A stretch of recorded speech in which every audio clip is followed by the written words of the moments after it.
네, 오늘은 지난 주만 해도 그래도 우리가 성재 간사 집에서 그래도 찬양팀과 제가 모여서 예배를 드릴 수는 있었는데, 오늘은 완전히 다 흩어져서 또 성렬 형제는 성렬 형제 집에서 촬영을 했고, 저는 저대로 지금 라이브로 촬영한 것을 지금 이렇게 방송을 하고 있습니다. 그래도 감사한 것이 이렇게 떨어져 있지만 이렇게 하나로 이 방송 장비를 통해서라도 하나로 모아서 이렇게 여러분께 이렇게 예배를 같이 드릴 수 있게 돼서 너무 감사한 것 같습니다. 네, 오늘 본문을 보면 이 성경에서 가장 유명한 사건 중에 하나라고 할 수 있죠. 오병이어라고 하기도 하는데, 그러니까 그 떡 5개 그리고 물고기 2마리를 가지고 2조각을 가지고 이 성인 남자만 5천 명을 먹이신 그런 사건입니다. 예수님의 이 기적은 그 4개의 복음서 마태, 마가, 누가, 요한복음 이 4개의 복음서에 다 기록되어 있기 때문에 더욱더 잘 알려져 있죠. 그리고 그만큼 예수님께서 이 사건을 통해서 우리에게 뭔가 가르쳐주고 싶은 말씀이 분명하게 있다는 것입니다. 이 사건을 통해서 예수님은 어떤 교훈을 주시고 싶은 걸까요? 5절에서 잠깐만요. 네. 5절에서 7절 말씀을 한번 같이 보겠습니다. 예수께서 눈을 들어 큰 무리가 자기에게로 오는 것을 보시고 빌립에게 이르시되 우리가 어디서 떡을 사서 이 사람들을 먹이겠느냐 하시니, 이렇게 말씀하심은 친히 어떻게 하실지를 아시고 빌립을 시험하고자 하심이라. 빌립이 대답하되 각 사람으로 조금씩 받게 할지라도 200데나리온의 떡이 부족하리이다. 아멘. 네, 이 첫 번째 여기에서 보여주는 것은 예수님께서 지금 시험하려고 하셨다. 빌립을 시험하려고 하셨다는 것인데, 무엇을 시험하는 것입니까? 신뢰에 대한 시험을 하는 것이죠. 이 마태, 마가, 누가복음에는 구체적으로 포함되어 있지는 않고 제자의 이름도 분명하게 말하고 있지는 않은데, 요한복음은 빌립과의 대화를 더 구체적으로 기록하고 있습니다. 빌립이 누구였습니까? 요한복음에 등장했던 안드레와 함께 예수님의 첫 번째 제자들이었죠. 그의 이름이 빌립이라는 이 이름이 헬라식 이름이기 때문에 그 아버지가 헬라 사람이었다. 그렇기 때문에 이 혼혈의 어머니는 아마 유대인이었고 아버지는 헬라인이었던 그 혼혈이었던 사람이라는 것을 짐작할 수 있습니다. 그렇기 때문에 이 빌립은 헬라식 사고, 다시 말하면 합리적인 것이 최고라고 생각하는 그러한 사고방식을 가지고 있었다는 것이죠. 그런 빌립에게 예수님께서 이렇게 시험하십니다. 어디서 우리가 이들을 먹일 빵을 살 수 있겠느냐? 이렇게 물었습니다. 그런데 마태, 마가, 누가복음에는 지금 빌립과의 이 구체적인 대화가 있기 전에 먼저 제자들이 이렇게 예수님에게 이 많은 사람들을 먹이기 위해서는 군중을 이렇게 흩어지게 해서 각자 먹을 것을 구하게 합시다. 이렇게 예수님에게 권하는 그런 장면이 나오는데, 그때 예수님께서 뭐라고 답을 하셨냐면, 네, 뭔가 방송이 원하는 대로 안 되는데, 아무튼 마태복음 14장 6절을 보면은 이렇게 말씀하셨습니다. 갈 것 없다. 너희가 먹을 것을 줘라. 이렇게 말씀을 하셨습니다. 네, 그 말씀을까지 생각을 해보면은 이제 전체적으로 종합해보면은 그렇게 여러 마을에 흩어져서 먹을 것을 구하게 하지 말고 우리가 그들에게 음식을 주려면은 어디서 살 수 있겠느냐, 이렇게 빌립에게 물었다고 볼 수 있는 거죠. 근데 거기에서 이 빌립의 모습은 어땠습니까? 빌립의 지금 상황을 생각해 보면은 빈들의 지금 장정만 5천 명이면 그 주변의 가족들까지, 그래서 보통 4배 정도의 숫자라고 합니다. 그러면은 2만여 명이 되는 거죠. 그 2만여 명이 되는 사람들이 예수를 쫓아서 들판까지 이렇게 나와 있는 상태인데 그들에게 이제 음식을 먹여야 한다. 그러면은 서구식 사고방식, 헬라식 사고방식을 가진 우리는 뭘 먼저 하겠습니까? 우리도 아마 가장 자연스럽게 얼마가 들지 비용을 먼저 계산해 보겠죠. 우리에게 어떤 프로젝트가 오면 가장 좋은 아이디어가 있다고 해도 예산이 없으면 할 수 없으니까 당연히 예산을 먼저 생각해 보겠죠. 얼마가 들겠는지. 여기에서 예수님과 빌립의 대화는 계속 이어지지 않고 그냥 여기서 멈췄어요. 예수님께서는 빌립을 시험해 봤다는 것은 그 시험한 이후에 그것에 대한 어떤 교훈을 주시기 위한 거죠. 그런데 빌립이 예수님의 이 시험을 통과했습니까? 물론 아니죠. 빌립을 포함한 이 모든 제자들은 그들의 생각 속에 아직 갇혀 있었고 예수님은 행동을 통해서 보여주셨습니다. 무엇을 보여주셨습니까? 예수님이 이 떡들이 늘어나게 하고 이 생선 조각들이 늘어나게 하는 걸 통해서 무엇을 보여주셨습니까?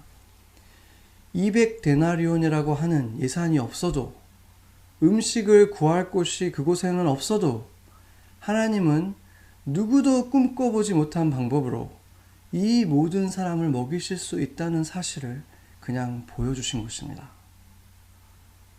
이 떡과 물고기가 늘어나는 것을 보면서 제자들은 다 부끄러워졌겠지만 아마 가장 멋쩍었던 사람은 200데나리온이라는 예산을 딱 정확하게 계산해내서 그러니까 불가능합니다 라고 예수님에게 말했던 빌립이었을 것입니다. 저희 교회도 이 예산을 짜는 것을 우리가 예산이 엄청나게 있고 버젯이 많은 그런 이 교회가 아니기 때문에 대단한 회의를 하거나 하진 않지만 연초가 되면 저희도 나름대로 이제 계획을 짜는데 계획이 그렇게 복잡하지 않죠. 저희들은 그 규모도 그렇지만 우리가 쓰는 예산이라는 게 딱 정해져 있고 얼마 안 정해져 있잖아요. 선교사님 후원비, 목회자 사례비, 렌트비 이 정도가 거의 대부분이기 때문에 따로 들어가는 게 별로 없죠. 그렇지만 이제 우리도 나름대로 회의는 해야 되니까 하는데 그때 이제 우리 교회 입장에서 생각을 해보면은 교회는 어떤 헌금이라는 게 정해져 있는 게 아니잖아요. 그렇기 때문에 예산을 짤 때 구체적으로 짜기는 굉장히 어려운 것 같아요. 그렇지만 어쨌든 우리 나름대로 구체적인 것들은 짜죠. 조금 전에 말했던 그 세 가지 정도는 이렇게 구체적으로 짜는데 작년에 이제 우리가 그 교육청 우리가 이제 교회 건물을 이제 학교를 빌려 쓰는데 교육청으로부터 어떤 공문 하나 받았는데 혹시 financial hardship이 있는 그런 단체들 학교를 빌려 쓰는 단체 중에서 그런 단체들은 이제 그 신청을 하면은 뱅크 스테이트먼트 같은 거를 이렇게 제출을 하고 어렵다는 것이 증명이 되면 그 웨이브를 해주겠다, 이 렌트비를 웨이브 해주겠다 이런 공문을 받았어요. 근데 너무 좋았는데 우리도 다 그 뱅크 스테이트먼트 내밀고 이렇게 하면 다 웨이브 받을 수 있을 그런 상황이지만 그 밑에 이제 제외되는 것이 그 종교 단체는 제외된다 이렇게 써 있더라고요. 그래서 신청하고 싶었지만 이제 우리가 신청을 하지 못했죠. 그냥 그렇지만 혹시나 해서 이제 우리 학교 관계자한테 우리가 이런 어려움이 있긴 있는데 혹시 언급은 했습니다. 혹시나 해서 어플리케이션 내지 않았지만.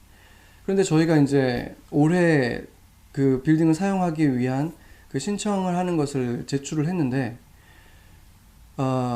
신청을 하고 나면 이제 원래는 돈을 내라고 이제 빌이 날아와야 되는데 빌 대신에 공문이 날아온 거예요. 그래서 그 공문이 뭐라 그러냐면 그 우리가 신청한 퍼밋이 어프로브 됐고 비용도 다 페이가 됐다 이런 공문이 와서 처음에는 저희는 뭔가 이제 잘못됐다 이렇게 생각하고 그냥 좀 시간이 좀 지났어요. 그리고 페이를 하려고 들어가 봐도 에러가 나더라고요. 나중에 이제 시간이 좀 더 지나서 들어가 보니까 그 페이 하는 곳에 이제 들어가 보니까 그 링크에 DOE에서 Centrally Fully Fund를 해줘서 낼 것이 없다라고 밸런스가 지로라고 이렇게 떠 있더라고요. 그러니까 그걸 보고 이제 저희가 정말 그 간증 책들이나 나오는 그런 일이 정말 우리한테 일어났구나. 이렇게 이제 받아들일 수 있게 된 거죠. 물론 그러고 나서도 우리는 이게 진짜 정말인가 아닌가 여전히 좀 그런 생각을 좀 한동안은 했었죠. 우리에게 있어서, 우리 교회의 입장에 있어서는 그때 이제 몇 개월치를 렌트비를 냈으면 지금같이 또 이렇게 어려운 상황이 왔을 때 더 힘들어졌을 수 있겠죠. 그렇지만 하나님께서 그렇게 정말 상상도 할 수 없는 방법으로 우리는 뱅크 스테이먼도 내지도 않았고 어플리케이션을 내지도 않았고, 그런데 그냥 우리에게 그러한 웨이브를 해주는 기적이 일어났을 때 하나님께서 이렇게 말씀하시는 거랑 똑같은 거죠. 200데나리온이 없어도 나는 이 교회의 주인이고 이 교회는 지켜진다. 그렇게 말씀하시는 것입니다. 예배를 함께 드릴 수 없어도 이 교회는 내가 붙들고 있고 단단하게 하나님을 예배하는 이 교회를 붙들 것이다. 이렇게 하나님이 말씀하시는 것입니다. 이렇게 저희가 이제 그 사회적인 거리두기라는 것을 그 사회 공동체 하나의 일원으로서 저희가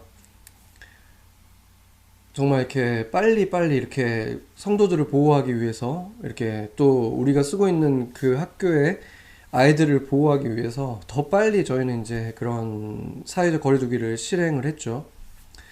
그리고 그래서 이제 예배도 더 빨리빨리 이제 온라인으로 드리기 시작했고, 물론 그 과정 속에서도 주님이 주신 은혜들이 있었습니다. 저희가 그 아이들 유모차를 끌고 오는 부모님들을 위해서 방송을 해야 됐고, 그래서 페이스북 라이브를 미리 또 준비하게 됐고, 그런 것들이 지금 우리가 온라인으로 옮기는데 더 빨리 옮길 수 있도록 많은 도움이 됐죠.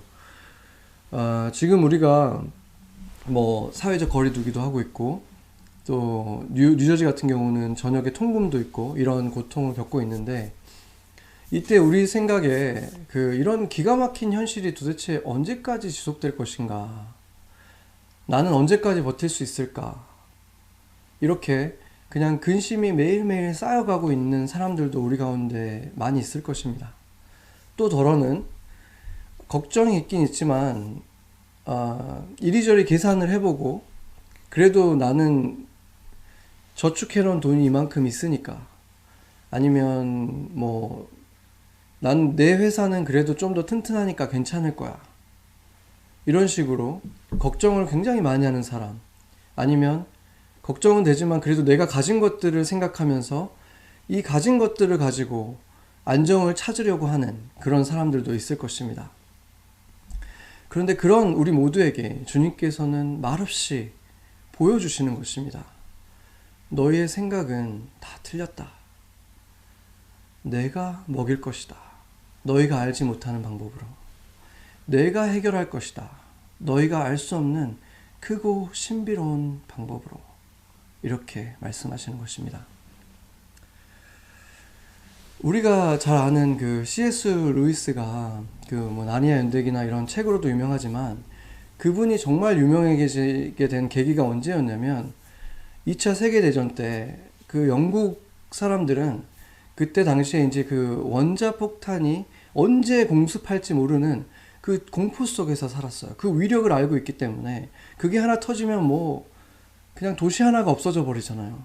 그러니까 그때 그 공포 속에 있는 사람들, 매일매일 그 공포 속에 살아갔다고 하는데, 그때 이 C.S. 루이스가 라디오 방송을 했어요. 라디오 방송을 하면서 자신의 그 신앙과 지식을 통해서 그때 당시에 영국인들을 위로했던 것입니다. 근데 얼마 전에 뉴욕타임즈에서 바로 이 C.S. 루이스가 했던 말을 자신들의 그 방송에서 인용을 하더라고요. 왜 그랬을까? 어쩌면 그들이 생각했을 때 우리가 지금 처해 있는 이 상황도 그때와 크게 다르지 않다라고 생각한 것 같습니다.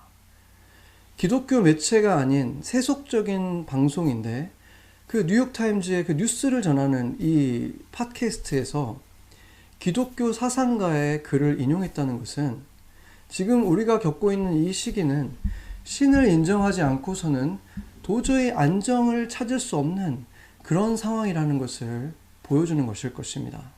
신을 인정하지 않고서는 불안과 초조함을 다룰 수 없는 그런 상황에 우리 모두는 놓여 있다는 것입니다. 1948년에 작성된 이 글의 제목은 이렇습니다. 제가 제목과 내용을 번역했는데 원자탄의 공격의 시대에 살아가기, 이런 제목의 글입니다. 제가 읽겠습니다. 우리는 원자탄의 공격에 대해서 너무 심하게 사로잡혀 살고 있습니다. 이런 시대에 우리는 어떻게 살아야 할까요? 저는 불쑥 이렇게 답하고 싶어집니다. 왜 그렇게 호들갑입니까?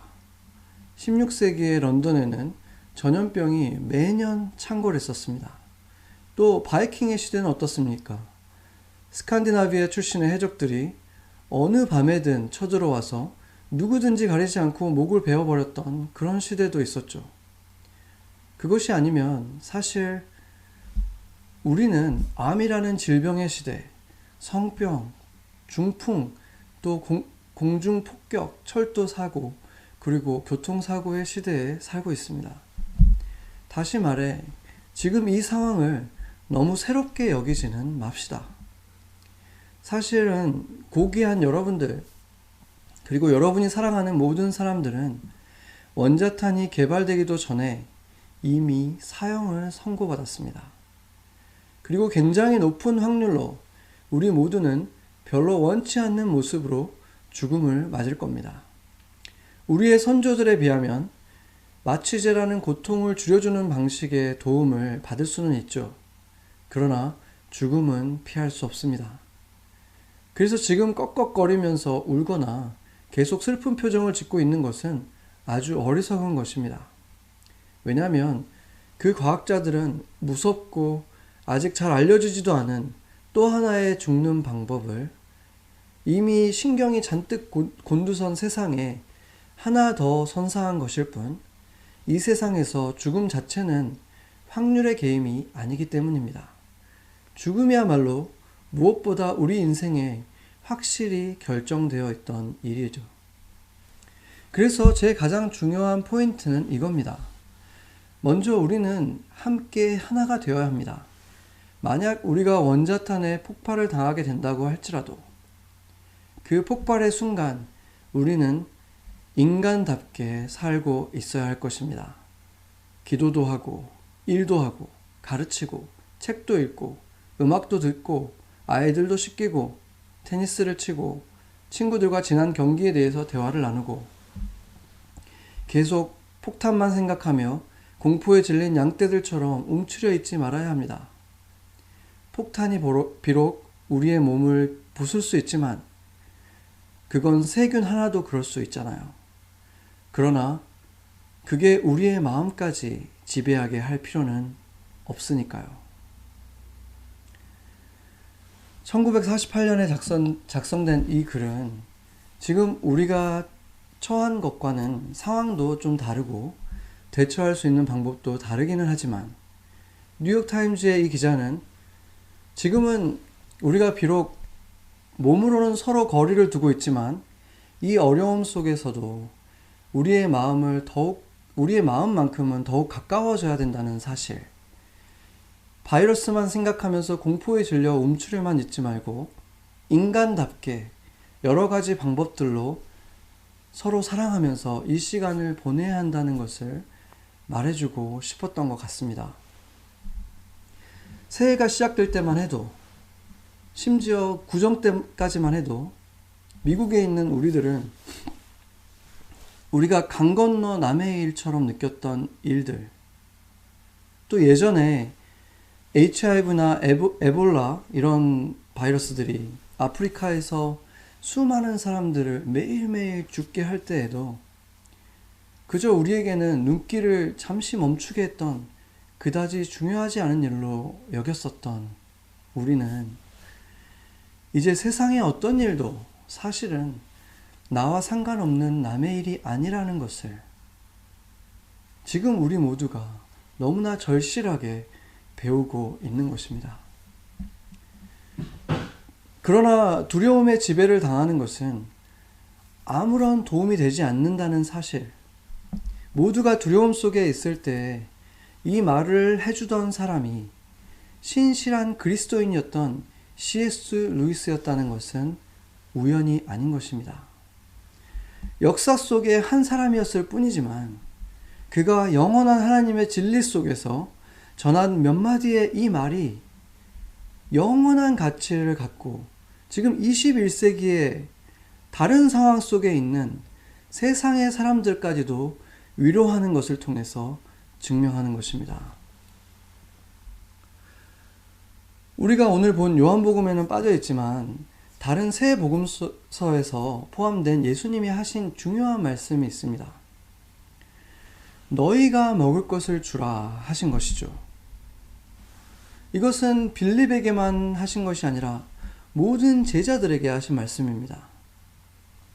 물론 그 순간에 빌립은 그게 왜 불가능한 것인지 자신이 계산한 예산의 수치로 증명하려고 했습니다.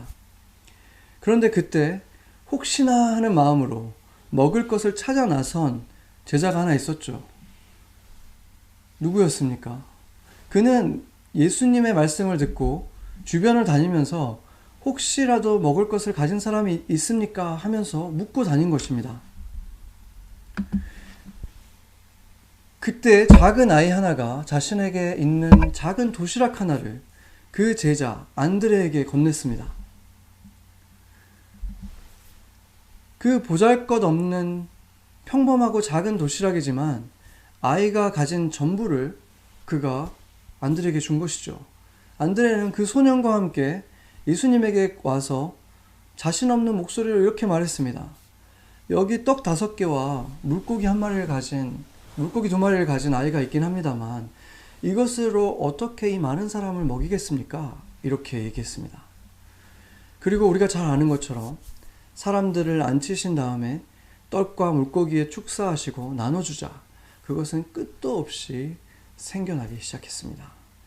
그리고는 5,000명을 먹이고도 2만 명을 먹이고도 12광주리에 조각들이 가득 찰 정도였습니다. 그런데 이 2만 명이나 되는 사람들 중에서 음식을 가진 사람이 과연 이 소년 한 명밖에 없었을 리가 있을까요? 그 작은 도시락 정도의 음식이라면 아이들과 함께 온 다른 엄마들도 분명히 챙겨왔을 것입니다. 그럼에도 불구하고 이 소년 외에 누구도 그것을 가지고 나오지 않았습니다. 아마도 어떤 사람들은 빌립과 같이 아주 현실적인 사람들이기 때문에 자기들이 가지고 있는 거 자기들이 먹기에는 괜찮지만 그것을 뭐 준다고 해서 얼마나 나눠줄 수 있겠느냐, 이건 턱없이 부족하다, 그런 현실적인 생각에서 가지고 오지 않았을 것입니다. 아니면 드리고 싶다는 생각은 들었지만 내가 가지고 있는 이것이 너무 초라해 보여서 이 초라한 음식을 주님 앞에 차마 내놓지 못한 그런 사람들도 있었을 것입니다. 그것도 아니면 가지고는 있지만, 어느 정도 가지고는 있지만 자기가 먹기에도 모자라다 생각해서 나누고 싶지 않았던, 몰래 감추어 주었던 그런 사람도 있었을 것입니다. 지금은 미국에 있는 대부분의 큰 도시에 있는 사람들은 대부분 다 지금 저희들처럼 자가격리에 다 들어가 있게 되었지만 몇 주 전까지만 해도 뉴욕주에서 뉴러셀이라고 하는 웨체스터에 있는 비교적 작은 타운의 일부 지역만 격리 지역으로 지정되었었죠. 그래서 그곳에 헬기가 뜨고 군인들이 오고 그 미국 최초로 그런 격리가 시작됐기 때문에 드라이브 스루도 설치가 됐었죠. 굉장히 삼엄한 분위기가 그곳에 연출이 됐는데 그때 그곳을 취재하기 위해서 한 여기자가 그 검사소를 방문을 했습니다. 그래서 그곳에 군인들도 만나고 또 방호복을 입고 있는 한 간호사를 만나게 됩니다. 그래서 그 간호사에게 이 기자가 묻습니다. 무섭지 않으세요? 여기 분위기가 아주 삼엄하네요. 그런데 이 중년의 간호사의 말이 그 대답이 제 마음에 아주 크게 부딪혔습니다. 그 여자분이 아주 차분한 목소리로 이렇게 말했습니다. 제가 지금 여기에 있지 않으면 뭐 하려고 간호사가 됐겠습니까? 이렇게 말을 했습니다. 그러고 보면 그 기자도 마찬가지죠. 당시에 굉장히 위험하게 느껴졌던 그곳으로 위험을 무릅쓰면서 그 격리 지역까지 취재에 나섰던 이유가 뭐겠습니까? 바로 그런 것을 하기 위해서 기자가 되었기 때문인 거죠. 제가 지난 주일날 이제 공식적으로 이제 목사가 되었는데, 목사라는 이름을 이제 갖게 된 저에게도 그 간호사의 말은 굉장히 묵직한 울림이 되었습니다. 이렇게 대부분의 사람들이 공포와 불안을 느끼고 있는 요즘 같은 때에 저도 이렇게 답할 수 있어야 된다는 사실을 깨달은 것입니다. 이럴 때 사람들에게 소망을 주지 못하면 내가 뭐 때문에 목사가 되었겠습니까? 제가 소망을 잃어버리고 있는 그들에게 소망을 주지 못한다면 제가 뭐하러 목사가 되었겠습니까? 그리고 그것은 저뿐만이 아니라 유일한 소망을 가진, 예수를 가진 모든 그리스도인들, 모든 교회도 이 질문 앞에 서야 하는 것입니다. 이럴 때, 세상이 이렇게 어두울 때 우리가 빛을 발하지 못하면 교회가 세상에 왜 존재하는 것입니까? 불이 꺼진 등대는 인적도 드문 관광지에 불과하지 않습니까? 지금 전 세계에 텅텅 비어있는 교회들을 생각해 보세요. 그것이 큰 것이든 아주 웅대하고 아름다운 모습을 자랑하든 어느 곳에서도 예배가 드려지지 못하고 있습니다. 그것을 통해서 하나님은 과연 우리에게 무엇을 말씀하고 싶으신 것일까요? 예수님께서 너희 중에 떡을 가진 것이 있다면, 음식을 가진 자들이 있으면 그것을 내게 가져오라 했을 때 대부분의 사람들은 자신의 것을 내어주지 못했습니다. 그런데 이 아이 하나가 달랐죠. 그 5,000명 안에는 들어가지도 않았고 그 2만 명 속에 있었던 정말 작은 아이 하나, 그리고 그 아이가 가지고 온 것도 그날 엄마가 아침에 그냥 싸준 특별할 것이 전혀 없는 그냥 빵과 생선 조각들입니다. 큰 생선 2마리 갖고 어떤 영화들에는 이렇게 큰 빵을 이렇게 보여주고 사진들에도 있지만 원어적으로 보면은 다 조각들이에요. 빵 조각들, 생선 조각들. 그 작은 조각들, 그것을 가지고 나왔습니다. 정말 초라한 것에 불과하지만 주님이 가져오라고 하니까 가지고 온 거예요. 마찬가지로 안드레도 그 초라한 음식, 그것으로는 턱없이 모자란다는 것을 알았지만 어떤 제자도 하지 못했던, 그래도 혹시나 주님께서 이거라도 필요하시지 않을까, 정말 작은 믿음을 가지고 주님의 말씀을 따라서 그것을 가지고 왔습니다. 그래서 그 안드레의 혹시나 했던 작은 믿음이 그들에게, 그리고 모든 사람들에게 놀라운 은혜를 경험하게 하는 그 축복으로 이어진 것입니다. 그들 눈앞에 펼쳐지는 그 일을 생각해 보세요. 그 엄청난 일, 모든 사람, 2만 명이 넘는 사람들이 그것을 먹으면서 흡족하는 그 기쁨의 잔치, 그것을 보면서도 정말 보는 것만으로도 정말 황홀하고 기쁨을 누렸던 2사람이 있지 않겠습니까? 그 안드레와 그 소년, 얼마나 기뻤겠습니까? 그 둘 중에서도 가장 큰 영광을 얻은 것은 이 무명의 작은 소년이었습니다. 예수님은 하늘에서 더 근사한 음식을 내려주실 수 있었지만, 무엇이든 만들어주실 수 있었겠지만, 예수님께서 만들어주신 음식은 다름이 아닌 이 소년이 드린 것과 꼭 같은 바로 그 아이의 엄마가 싸준 그 빵과 생선 조각들이었습니다. 그래서 실제로 그 기적을 베푸신 분은 예수님이었지만, 마치 이 소년이 음식을 나눠준 것과 같은 그러한 것이었습니다. 이것이 얼마나 영광스럽고 황홀한 경험이었겠습니까? 그래서 주님은 우리에게도 우리가 갖고 있는 그 작은 것을 주님께 드리기를 원하신다는 것입니다.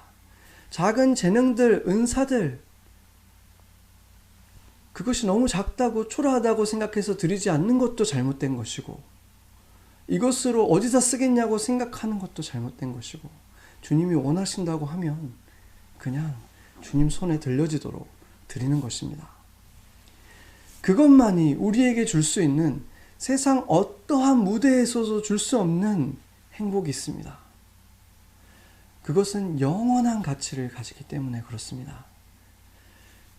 내가 드릴 때 그것이 만들어낼 아이같이 작은 나를 넘어서는 훨씬 큰 기적과 역사, 그리고 내가 드린 그것을 통해서 그것을 누리면서 행복해할 더 많은 사람들, 그것 때문에 주님은 우리에게 달라고 하십니다.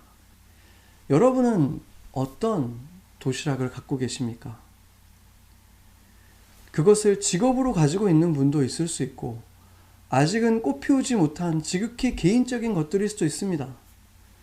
그것이 무엇이든, 직업이든 재능이든 무엇이든 예수님께 드리면 그는 더 이상 돈 벌기 위해서 그 일을 하는 사람이 아닌 것입니다. 그냥 취미로 나를 위해서 하는 그런 사람이 아닌 것입니다. 그 사람은 그것이 주님께 드려졌을 때 이제는 그것이 내 가슴을 뛰게 하기 때문에, 내게는 세상 무엇보다도 중요하고 옳은 일이기 때문에 하는 것입니다.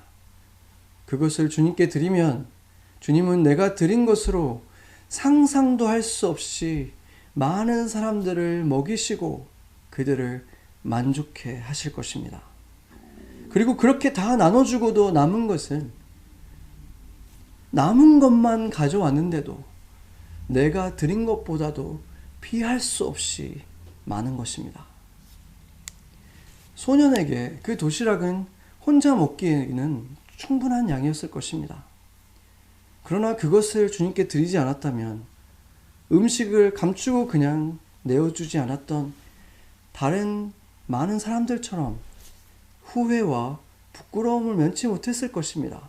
그 많은 음식들이 나눠지고 있을 때 음식을 감추고 자신만 가지고 있었던 사람들은 어떤 느낌이었을까요?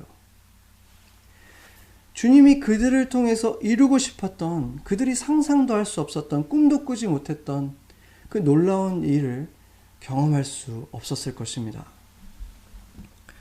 주님은 지금 우리에게도 말씀하십니다. 너희가 주라. 물론 우리 힘으로 사람들을 먹이겠다는 것이 아닙니다.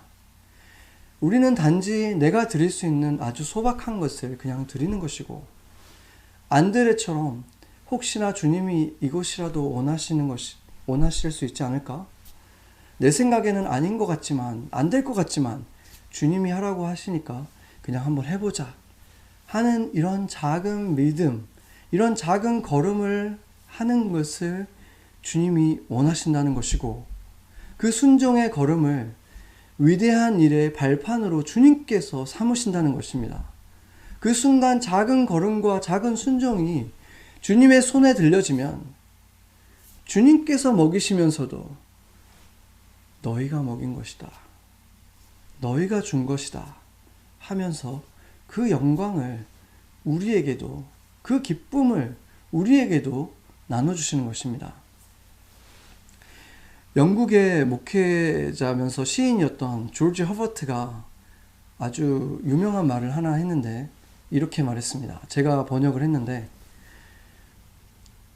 죽음은 한때 사형 집행관이었지만 복음은 그를 하나의 정원 관리인으로 만들어버렸다. Death used to be an executioner, but the gospel makes him just a gardener. 이런 시기에는 하나님 나라를 믿는 우리도 슬퍼하고 두려움을 느낄 수 있습니다. 그러나 영원한 가치를 가진 복음 안에서 살아가는 우리가 느끼는 두려움의 크기는 지금 우리가 가지고 있는 이것이 전부라고 생각하는 우리의 이웃들에 비하면 돌밭 같은 마음이 갈아엎어지는 정도의 고통과 사형대를 향해서 지금 끌려가고 있는 사형수가 느끼는 공포의 차이만큼이나 큰 것입니다. 그렇기 때문에 우리는 영원한 가치, 그 복음 안에서 살아가는 우리는 그들을 위로할 수 있는 것입니다. 우리가 줄 수 있는 작은 것이 무엇입니까? 주님께서 달라고 하는 그 작은 친절은 무엇입니까?